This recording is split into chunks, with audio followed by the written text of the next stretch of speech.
En un mundo corrompido por la maldad, brilla una luz, surge una voz. Abba, Padre. Abba, Padre. Abba, Padre. Queremos escuchar tu voz. Abba, Padre. Abba, Padre. Dame tu espíritu, Señor. Abba, Padre. Abba, Padre. Queremos escuchar tu voz. Y ya con ustedes, sus anfitriones. Comenzamos una nueva semana cargada de bendiciones de Dios para cada uno de ustedes, mis hermanos. Así el programa Abba Padre quiere ser ese canal de bendición para cada uno de ustedes. El día de hoy celebramos una fiesta de una gran santa, una santa desde América del Sur, desde Perú, Santa Rosa de Lima. Un saludo para todos los hermanos del Perú que nos ven, que nos escuchan. También recordarles suscribirse a nuestros canales, a nuestro canal de YouTube, darle a la campanita, y también en nuestras redes sociales, síganos en Facebook, en Instagram, en Twitter como Abba Padre Internacional. Vamos a invocar la presencia santa del Espíritu de Dios. Saludos a todos ustedes, hermanos y amigos que nos ven y nos escuchan. Invitamos al Espíritu Santo de Dios, sabiendo que ya está. Y como sabemos que ya está, y su presencia está entre nosotros, le damos la bienvenida con nuestros corazones abiertos y dispuestos para adorar. Bienvenido, Espíritu Santo, a tu pueblo, a tu iglesia que te anhela. Bienvenido, Espíritu Santo, a tu pueblo, a tu iglesia que te anhela. No me moveré de aquí hasta recibir tu bendición. Mi corazón dispuesto está, Señor, para darte adoración. No me moveré de aquí hasta recibir tu bendición. Mi corazón dispuesto está para darte adoración. Te adoramos, te bendecimos, Espíritu Santo, y te recibimos con los corazones abiertos, empezando esta semana en Abba Padre, para que tu presencia nos llene, para que tu amor nos inunde, para que tu luz nos ilumine, para que tu amor nos abrace. No me moveré de aquí hasta recibir tu bendición. Mi corazón dispuesto está para darte adoración.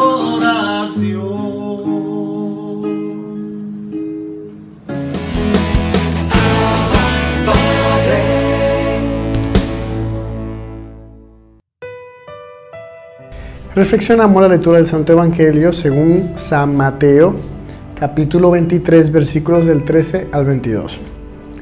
En aquel tiempo dijo Jesús: Ay de vosotros, escribas y fariseos hipócritas, que cerráis a los hombres el reino de los cielos.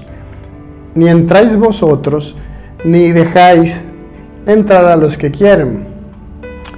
Ay de vosotros, escribas y fariseos hipócritas, que viajáis por tierra y mar para ganar un prosélito, y cuando lo conseguís, lo hacéis digno de la gehenna, el doble que vosotros. Ay de vosotros, guías ciegos, ¿qué decís? Jurar por el templo no obliga, jurar por el oro del templo se obliga. Necios y ciegos, ¿qué es más, el oro o el templo que consagra el oro? O también, jurar por el altar no obliga, jurar por la ofrenda que está en el altar se obliga. Ciegos, ¿qué es más, la ofrenda o el altar que consagra la ofrenda? Quien jura por el altar, jura por él y por quien habita en él. Y quien jura por el cielo, jura por el trono de Dios y también por el que está sentado en él. Palabra del Señor. En el día de hoy está Jesús pues mandando invectivas contra los fariseos, los escribas, siempre llenos de hipocresía. Hipócritas porque querían estar enseñando o exigiéndole a la gente que hicieran cosas que ellos mismos no hacían. Porque también tergiversaban la ley, creaban leyes nuevas, ponían cargas sobre los otros hermanos que no podían soportar, y para ellos eran los únicos puros, y su pureza era más de cosas externas, por dentro no eran puros, solamente en lo exterior, lavándose, lavando los utensilios, etc. Y por eso le dice, ustedes les cierran la puerta del reino de los cielos a ellos, con su dureza de corazón. O sea, no dejan ni que los demás entren y ustedes tampoco quieren entrar. Entonces hay una cosa increíble. Ellos dicen que viajan por mar y tierra buscando un prosélito, es decir, alguien más que se adhiera a ello. Y cuando lo consigue, hacen que se pierdan. Porque normalmente el ser humano, cuando lo sometes a una presión de normas, un montón de normas, no puedes hacer esto, no puedes hacer lo otro, no puedes hacer lo otro, que era más o menos en lo que se basaban ellos, un reguero de leyes y normas, pues el ser humano hay un momento que quizá al principio, por el momento del fervor, pues lo abrace, pero hay un momento en el cual explota, porque el ser humano no está hecho para tantas restricciones. El ser humano va aprendiendo él desde adentro a darse cuenta de lo que es lo bueno y lo perfecto, pero es desde el interior, no desde algo externo que se me quiere imponer. Y este era el problema con ellos, ellos le imponían a la gente lo que tenían que hacer. Entonces, por eso Jesús muchas veces decía, el reino de los cielos es como una granito de mostaza pequeñito que se siembra y que uno no sabe cómo y sale un árbol grandísimo. Pues igual, cuando uno se siembra la palabra de Dios en el corazón, cuando alguien tiene un encuentro con Cristo, pues eso va germinando desde el interior de la persona. Y la persona, junto con ese crecimiento, es que va aprendiendo las cosas que le hacen daño y las cosas que le hacen daño a los demás y las cosas que a Dios no le agradan, pero desde dentro, no por imposición de afuera, porque lo que hace el hombre cuando les quieren imponer algo es quitarse el yugo de encima. Y por eso decían muchos de ellos lo que hacían era que se perdían doblemente. Y luego le hacen unas referencias curiosas de el estilo de ellos, como ese tipo de interpretación, que hay que jurar por el oro del templo, en vez de jurar por el templo, que consagre el oro, o la de la ofrenda, jurar por la ofrenda en vez del altar, que es la que consagra la ofrenda. Asimismo, el altar, decían, pero juraron por el trono, más que el que está sentado en ese trono. Entonces, así, en esa manera Jesús hacía énfasis en cómo muchas de sus interpretaciones, muchas de sus normas, pues carecían de sentido. Entonces en el día de hoy el Señor nos invita a que desde adentro del corazón, veamos qué es lo que a Él le agrada y veamos que Él tiene un plan maravilloso para nosotros. Nuestra vida tiene un propósito y junto a Él es que debemos descubrirlo, para así no ser ni fariseos ni saduceos, sino unos cristianos que buscan cada día más parecerse a su Señor. Bendiciones.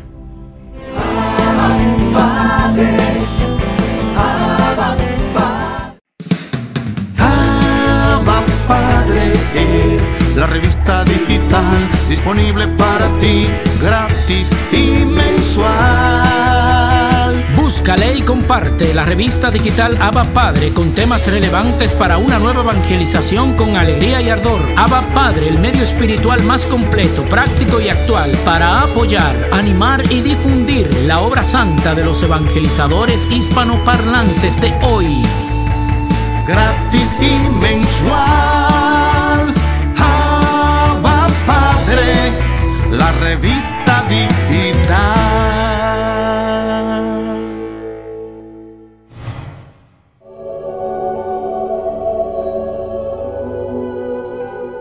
Santa Rosa de Lima, año 1617.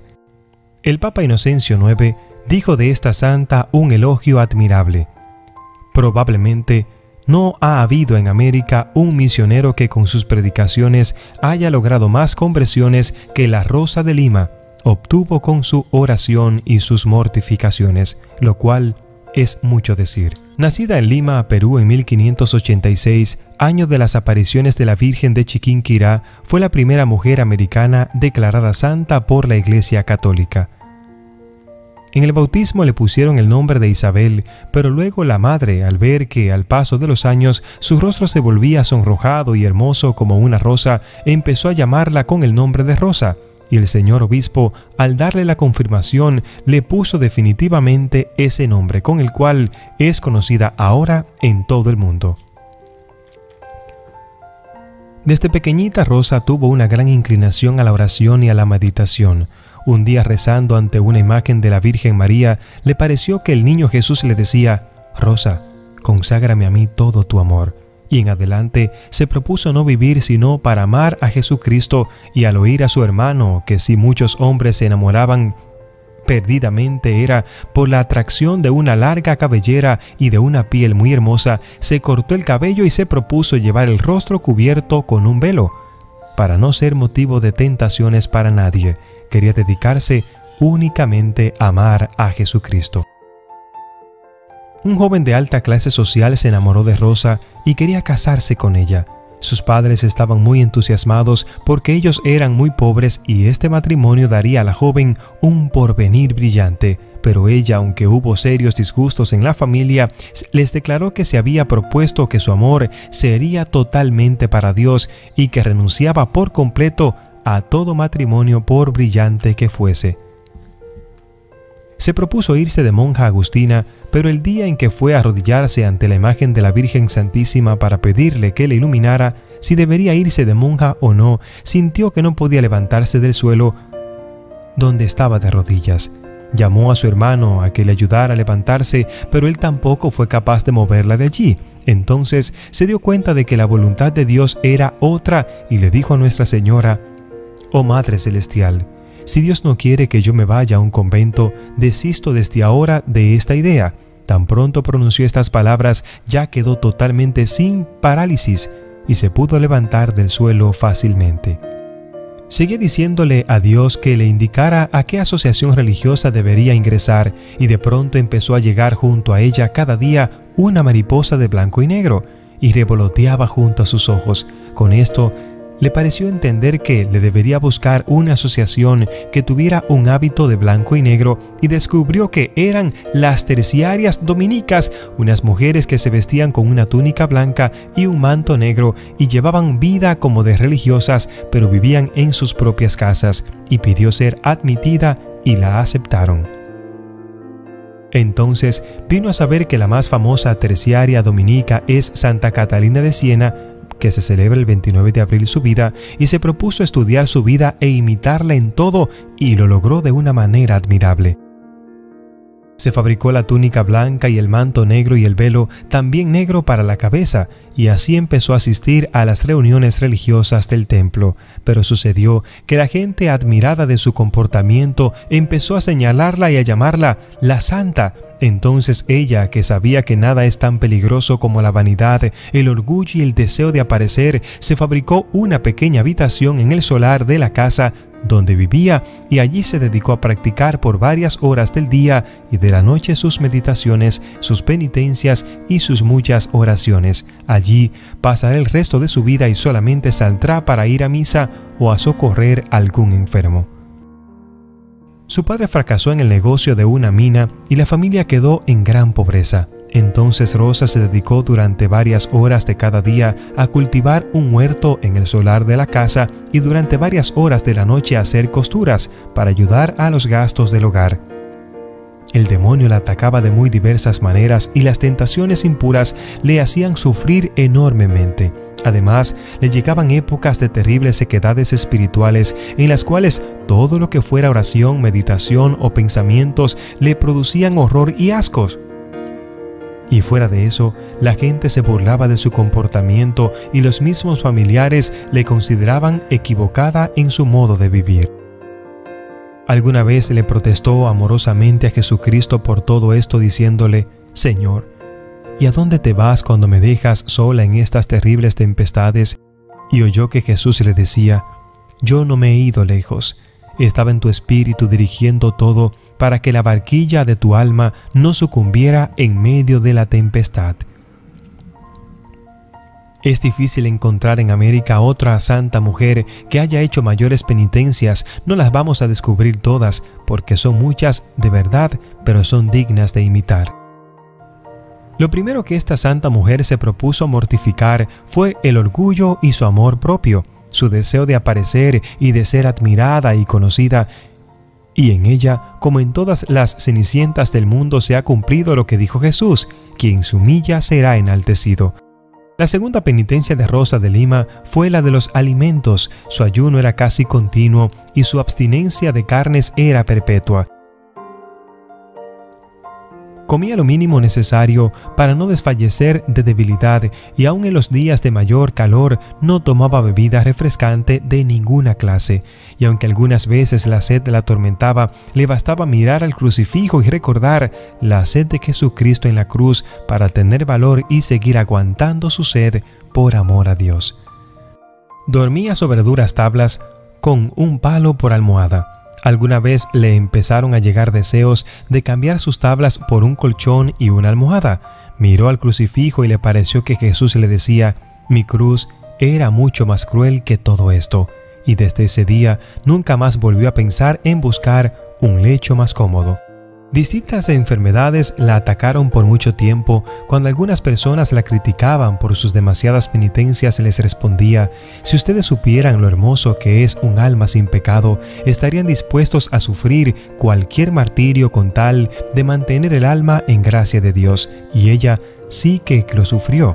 En sus últimos meses exclamaba: «Nunca pensé que una persona tuviera que sufrir tanto como lo que yo estoy sufriendo, pero Jesucristo me concede el valor para poder soportarlo todo». Los últimos años de su vida continuamente vivía en un ambiente de oración mística, con la mente ya casi más allá en el cielo que en la tierra. Su oración, sacrificios y penitencias conseguían numerosas conversiones de pecadores y el aumento de fervor de muchos religiosos y sacerdotes. En la ciudad de Lima ya había una convicción en general de que esta muchacha era una verdadera santa. Desde el 1914 y cada año al llegar la fiesta de San Bartolomé, el 24 de agosto, demuestra una gran alegría y explicaba el porqué de este comportamiento. Es que es una fiesta de San Bartolomé, iré a estar cerca de mi Redentor Jesucristo. Y así sucedió. El 24 de agosto del año 1617, después de tener una terrible y dolorosísima agonía, expiró con la alegría de irse a estar para siempre junto al amabilísimo Salvador. Tenía apenas 31 años de edad. y a esta muchacha pobre y sin estudios le hicieron un funeral poco común en la ciudad de Lima. La primera cuadra llevaron un ataúd los monseñores de la catedral, como lo había cuando moría un arzobispo. La segunda cuadra llevaron los senadores u oidores, como lo hacían cuando moría un virrey. Y la tercera cuadra lo llevaron los religiosos de las comunidades para demostrarle su gran veneración. El entierro hubo que dejarlo para más tarde por las inmensas multitudes que querían visitar su cadáver y las filas interminables de fieles pasaban con devota veneración frente a él. Después la sepultaron en una de las paredes del templo. Los milagros empezaron a sucederse en favor de los que invocan la intercesión de Rosa, y el sumo pontífice la declaró santa y la nombró patrona de América Latina.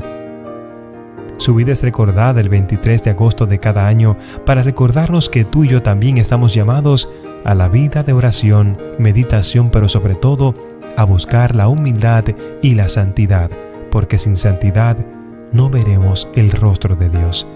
Que Dios te bendiga.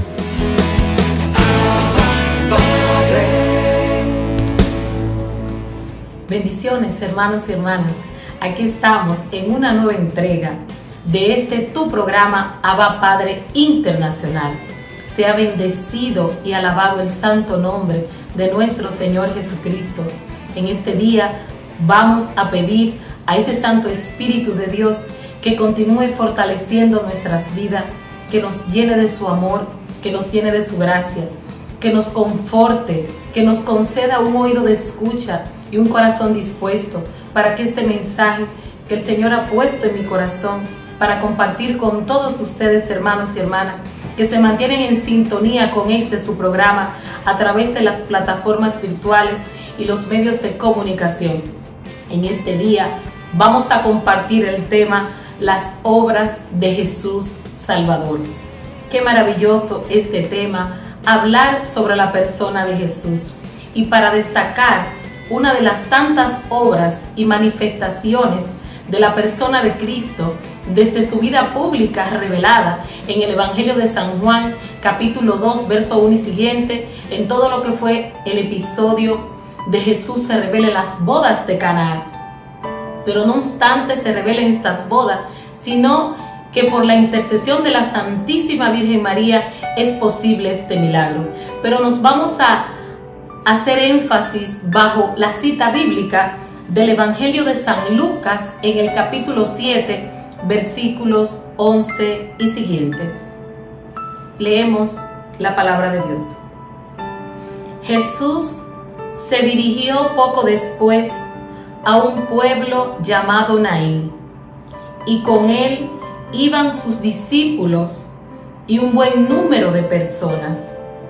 Cuando llegó a la puerta del pueblo, sacaban a enterrar a un muerto. Era el hijo único de su madre, que era viuda, y mucha gente del pueblo la acompañaba.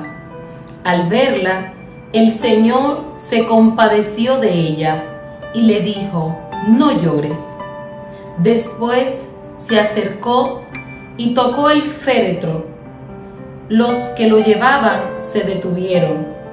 Dijo Jesús entonces: joven, yo te lo mando, levántate. Se incorporó el muerto, inmediatamente se puso a hablar, y Jesús se lo entregó a su madre. Un santo temor se apoderó de todos y alababan a Dios diciendo: es un gran profeta el que nos ha llegado. Dios ha visitado su pueblo. Lo mismo se rumoreaba de él en todo el país judío y en sus alrededores. Hermanos y hermanas, eso es palabra del Señor. Qué maravilloso escuchar este gran episodio de la exhibición del poder, de la gloria y lo más importante, de la misericordia de la persona de Cristo en nombre de Dios Padre Todopoderoso. Jesús resucita al hijo único de la viuda de Naín. Pero antes de detallar la enseñanza que el Señor nos da a través de este Evangelio, quiero citar el Catecismo de la Iglesia Católica en su numeral 994, y nos dice: pero hay más. Jesús liga la fe en la resurrección a la fe en su propia persona. Yo soy la resurrección, dijo Jesús en el Evangelio de San Juan, capítulo 11, verso 25. Es el mismo Jesús el que resucitará en el último día a quienes hayan creído en Él y hayan comido su cuerpo y bebido su sangre. En su vida pública ofrece ya un signo y prenda de la resurrección, devolviendo así su propia resurrección. No obstante, será de otro orden. De este acontecimiento único, Jesús se refiere a su propia persona. El Catecismo de la Iglesia Católica, en su numeral 994, nos hace referencia de que el acontecimiento de que Jesús, al resucitar a otros en su episodio y en toda su misión evangelizadora y en su misión encomendada por el Padre, estos hallazgos, estas hazañas reveladas por Jesús para beneficio de la humanidad y de todos los testigos, nos enseñan a nosotros que Jesús se está refiriendo a Él mismo. Yo soy la resurrección, como cita el evangelista de San Juan, capítulo 11, verso 25. Y por tanto, como Él es la resurrección, Él puede resucitar a los muertos. De Él se puede manifestar este gran milagro único del cual nos habla el evangelista San Lucas. Podemos ver que en este episodio, de todos los milagros que Jesús realiza en las Sagradas Escrituras que se nos revelan, el evangelista San Lucas es el único evangelista que nos habla de este milagro del hijo único de la viuda de Naín que Jesús resucita. Pero ¿qué acontece en este milagro? Aquí podemos ver varias enseñanzas. Antes de que Jesús llegara y se cruzara con la caravana de personas que acompañaban a la viuda, Jesús venía de haber hecho otro milagro. Jesús se encuentra con el episodio del sirviente del centurión que estaba muy enfermo, a punto de morir. Pero este centurión se atreve y le dice a Jesús: da nomás una palabra y mi sirviente sanará. Aquí podemos ver que Jesús hace el milagro a petición del centurión. Sin embargo, en la caravana, en el encuentro de Jesús con el muerto, hijo de aquella viuda, Jesús observa todo lo que allí está aconteciendo. Y Jesús, desde su omnisciencia, desde su poder y su gran misericordia para con nosotros, Jesús se enfoca en el dolor de aquella madre. Jesús se detiene, hermanos, y observa el sufrimiento, el silencio de esta mujer. Había muerto su esposo, lo había perdido todo, y exclusivamente le quedaba su hijo y también lo acababa de perder. Pero esta mujer en silencio sufre, llora. Es como una aceptación: esto es lo que me toca. Y ahoga sus penas y todo su dolor en sus lágrimas, que es la expresión del alma. Y esta mujer, con su sufrimiento, con su tristeza, viene acompañada de aquella multitud que venía con ella, y junto con ella lloraba la muerte de su hijo. Pero ¿qué es lo más grande que nosotros podemos ver en este milagro? Al Jesús nos enseña que resucitando a aquel muerto, le enseña a todo el pueblo que de Él proviene la resurrección, porque Él es la resurrección. Sin embargo, la viuda no le pide a Jesús que resucite a su hijo. La viuda en ningún momento se había dado cuenta de que el Maestro había llegado. Pero Jesús, que es el Señor y que está pendiente a las necesidades de su pueblo, Jesús se detiene en aquella caravana y, fijando su mirada a la mujer, le dice: no llores, porque aquel sufrimiento de aquella mujer había quebrantado el corazón de Jesús. Recordemos las palabras de San Pablo, Efesios capítulo 2 en el versículo 4. Jesucristo es el rostro de la misericordia. Y muchas veces nosotros no tenemos que hacer eco de nuestros problemas, de buscar bocina, de estar vociferando lo que nos está pasando. Es cuestión de estar confiados y abandonados a la voluntad del Señor. ¿Qué es lo que acontece con esta viuda? Con mucho dolor y mucha tristeza acepta lo que en este momento ella está pasando. No se está quejando, no está cuestionando a Dios, ¿por qué a mí? ¿Por qué me está sucediendo todo esto? Es posible que muchos de los testigos que le acompañaban se preguntaban y decían, pero Dios, ¿dónde está Dios? Esta mujer ha sido abandonada, ya esta mujer lo ha perdido todo. Pero el pueblo y la misma viuda desconocía lo que más adelante iba a acontecer para manifestarse el poder y la gloria de Dios. Jesucristo se hace presente en medio de aquella caravana. Jesucristo se hace presente en medio de aquella tristeza, de aquel sufrimiento, que es la enseñanza que el Señor nos transmite, las obras portentosas de Jesús Salvador. Es que Jesús viene aún cuando tú le llamas, pero también Jesús viene cuando nosotros no le llamamos. Jesús se hace presente cuando nuestro corazón está abierto, está dispuesto a aceptar y a vivir la voluntad de Dios en nuestras vidas. Qué maravilloso es el Señor. Es un milagro de resurrección donde todos, al ver aquel acontecimiento, quedaron atónitos y empezaron a confundir al maestro. Es un gran profeta, situando al Antiguo Testamento que los judíos habían vivido un episodio igual cuando Eliseo resucita a aquel hijo de la viuda, pero también Elías. Acontece el mismo episodio, y en aquellos profetas en el Antiguo Testamento se nos refleja este acontecimiento de la resurrección, y es por ello que los judíos hicieron una relación y lo compararon como un gran profeta. Pero nosotros, estando conscientes de que Jesús es el Señor, segunda persona de la Santísima Trinidad, el Hijo de Dios, por el cual todas las cosas son hechas, Él está pendiente a la tristeza de su pueblo. Y Jesús llega a tiempo, hermanos y hermanas.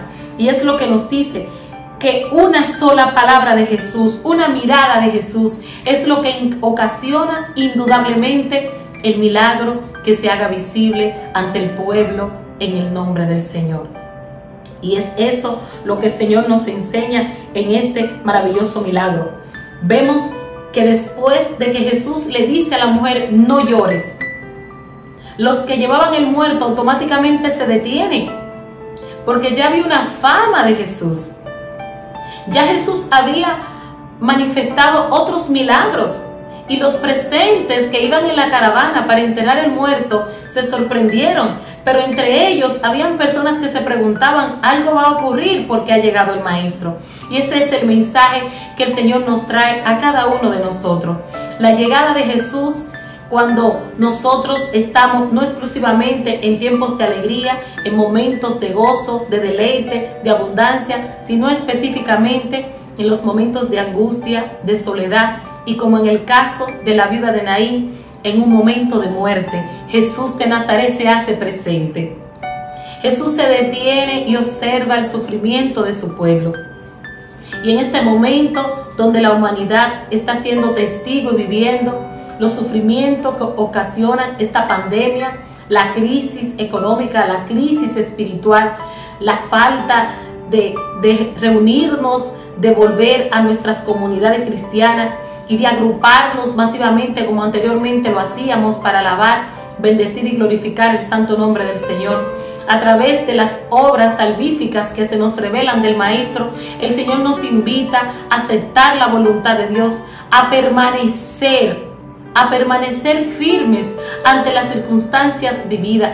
Y es por ello, hermano, que muchos milagros ocurren, porque nosotros llamamos a Jesús que venga a nosotros. Oramos cuando estamos pasando un proceso de enfermedad.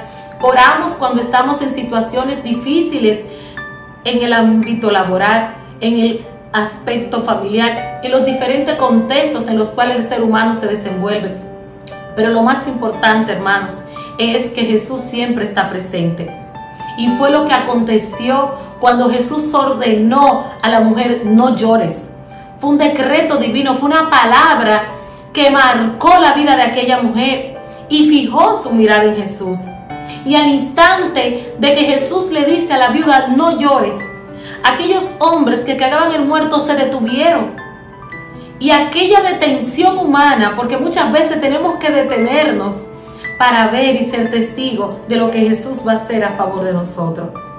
Jesús toca el féretro y ordena al muerto a levantarse. Bendito es el Señor. Jesús tiene toda potestad, toda orden de que todo lo que esté muerto, de que todo lo que esté paralizado en tu vida, en el nombre de Jesús hoy será levantado por el poder de la palabra. Bendito es el Señor.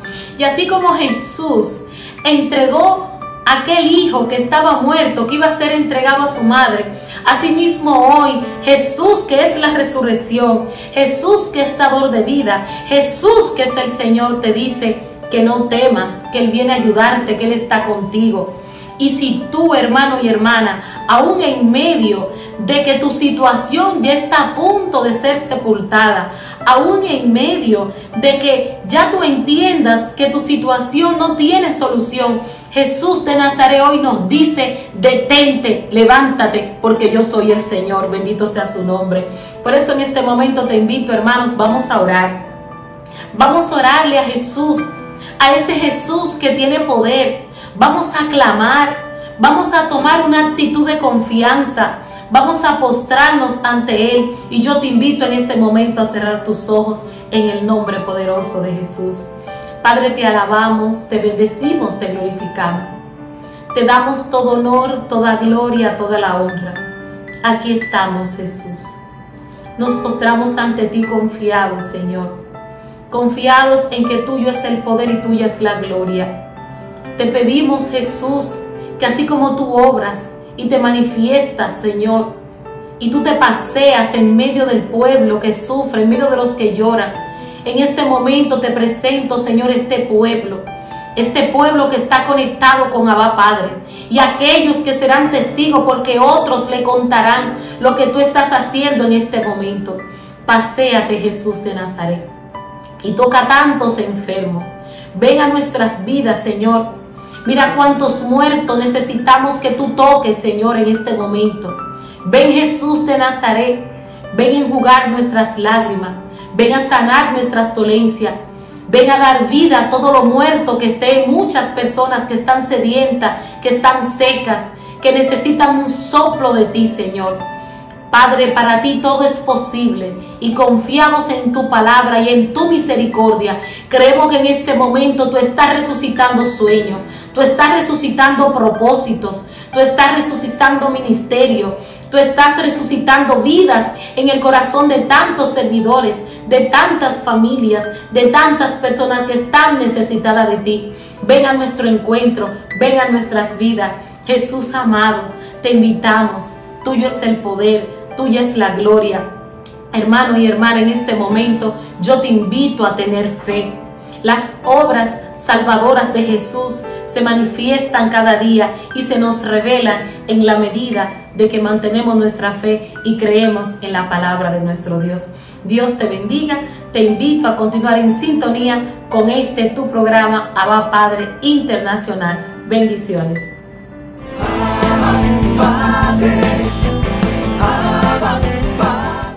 Bendiciones para ustedes, hombres y mujeres de Dios.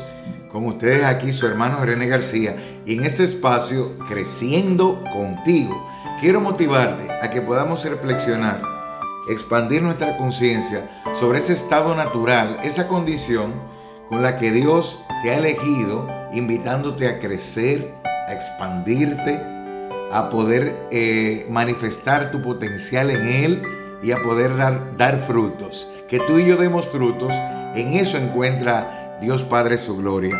A propósito de eso de creer que vamos creciendo de manera natural o que por aprendizaje de la vida, por experiencias, ya estamos completos, es un error. En 1 Corintios capítulo 13, versículos 1 en adelante, pues vemos cómo el apóstol Pablo corrige a esta comunidad y los invita a enfocarse en un crecimiento que Dios es el que produce, el que hace posible. Dice así: yo, hermanos, no pude hablarles como a personas espirituales, sino como a personas carnales, como a niños en Cristo. Les di leche y no alimento sólido, porque no estaba a su alcance, ni siquiera ahora, pues continúan siendo carnales. Hay rivalidades, envidias, entonces son carnales y se comportan como la otra gente. Mientras uno dice yo soy de Apolo y otro yo soy de Pablo, ¿no son ustedes gente común y corriente? ¿Qué es Apolo y qué es Pablo? Son servidores que recibieron de Dios dones diferentes y por medio de los cuales ustedes llegaron a la fe.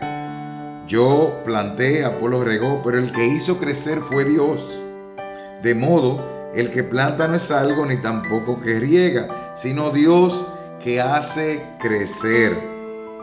El que planta y el que riega están en la misma situación y Dios pagará a cada uno según su trabajo. Nosotros trabajamos con Dios y para Él, y ustedes son el campo de Dios y la construcción de Dios. Palabra de Dios. Dios es quien hace crecer. Nosotros plantamos, regamos, pero quien hace crecer es Dios. Estamos llamados a crecer, a ser como árboles plantados junto al río, que tenemos el follaje siempre verde y que damos fruto a tiempo. ¿Por qué muchas veces como hombres y mujeres llamados a una vida fructífera no crecemos? ¿Por qué no crecemos? Pues porque creemos que el crecimiento es algo accidental.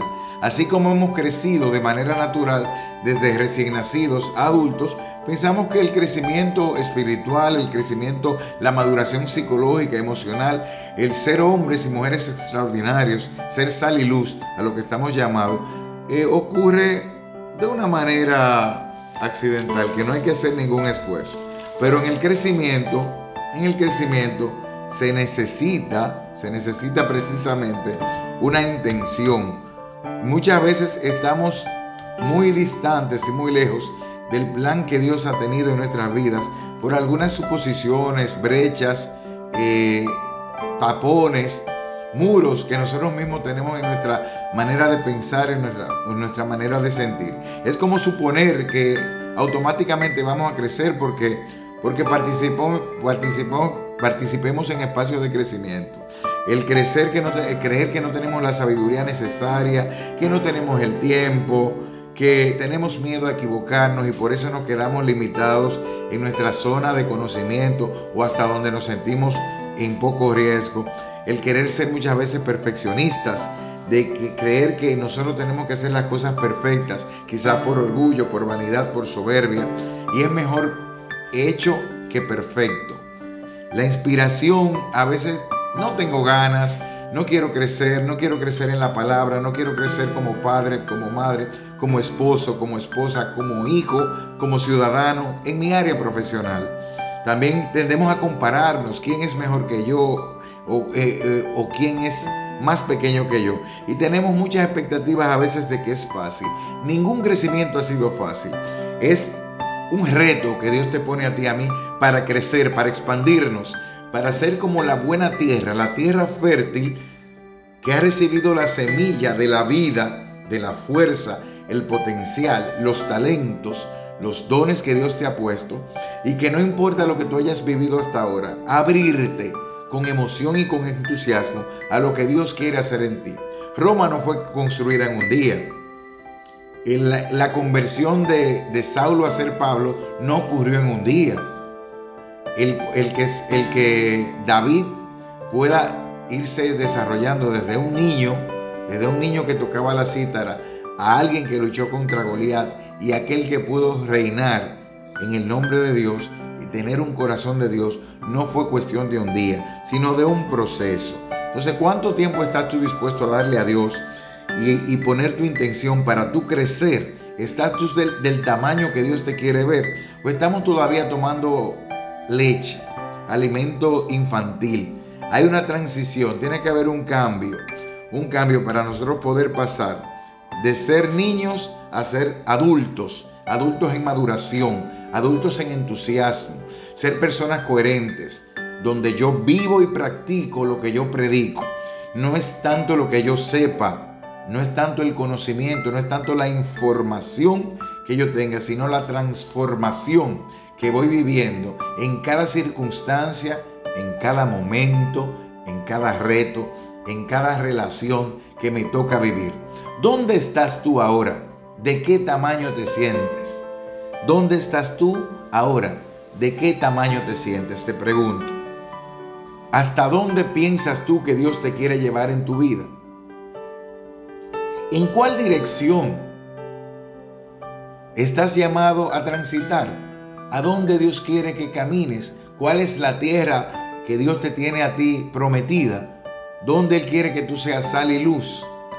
Quizás tienes que comenzar, yo tengo que comenzar ahí mismo donde estamos. ¿Cuán lejos te imaginas tú que puedes llegar?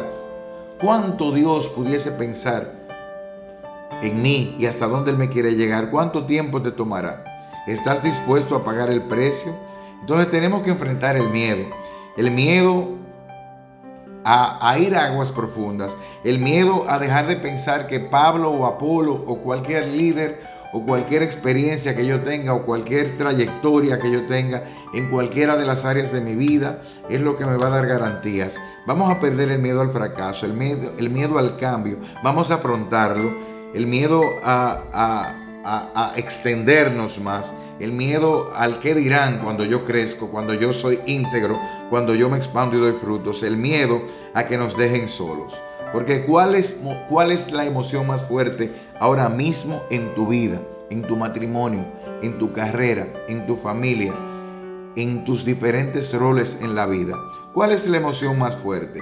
¿El deseo de cambiar y mejorar y crecer? ¿O alguno de estos miedos? ¿El fracaso? ¿El no querer abandonar lo seguro? ¿Querer estar en Egipto y no ser libre porque en Egipto tengo comida segura? No quiero abrirme a lo desconocido, no quiero pasar un desierto. El miedo a extenderme como una parra fecunda, como una rama que da sombra. El miedo al que dirán cuando yo crezco y soy diferente al entorno mediocre en el que estoy o con quienes me rodean, o alejarme de personas que yo he considerado que necesito. Pues para tú poder crecer tenemos que dejar de pensar en comenzar mañana. Comienza hoy, ábrete a Dios, pregúntale hoy a Dios hasta dónde Él te quiere llevar. No esperes que el crecimiento venga, hazte responsable de dejar que Dios te invite a crecer y da el primer paso. Dile, aquí estoy y yo escucho. Aprender de los errores que has tenido, no solo aprender de los errores, también aprender antes de cometerlos. El no darte por vencido, sino perseverar por largo tiempo. Adoptar buenos hábitos en vez de esos malos hábitos. Luchar por buenos hábitos. Dejarlo seguro y tomar riesgos. Riesgos que te llevan a lo pleno, a lo máximo, a lo que tú puedes dar. Dejar de pensar como una víctima y pensar como un eterno aprendiz. Dejar de depender solamente de un talento y depender del carácter. Ese conjunto de hábitos, esa forma de pensar, de sentir, que no es como la corriente de este mundo, sino crecer hasta donde Dios quiera que tú crezcas. Deja de aprender, no dejes de aprender cuando te hayas graduado, cuando te consideres un veterano, sino nunca pares de aprender. Crece, extiéndete, toca vidas, transforma tu entorno. No pregunte lo que los otros van a hacer por ti, sino qué yo quiero hacer por los demás. Y sé un árbol grande, un árbol dulce que da frutos a tiempo y los comparte. Que Dios te bendiga y hasta una próxima entrega en Creciendo Contigo con tu hermano René García. Finalizamos este programa del día de hoy agradeciéndole a cada uno de ustedes su sintonía, agradeciéndole a cada uno de esos medios virtuales, emisoras, canales de televisión por los cuales es pasado este programa. Gracias a todos ustedes por permitirnos llegar a tantas personas a través de este programa. Invitarles también a todos ustedes en nuestro canal de YouTube, en este video y en todos los videos se darán cuenta, hay un link para poder aportar para este programa. Es una manera pues libre, aportas lo que quieras y puedas y tienen esa libertad de hacerlo cuando quieran. Está ahí el link, quien se sienta motivado en el Señor ayudarnos a continuar por esta labor de evangelización a través de este programa, puede ir a ese link y de una manera libre pues aportar lo que pueda y quiera, lo que el Señor ponga en su corazón. Nos vemos mañana, si Dios lo permite, en otro programa más de Abba Padre Internacional. Que Dios les bendiga.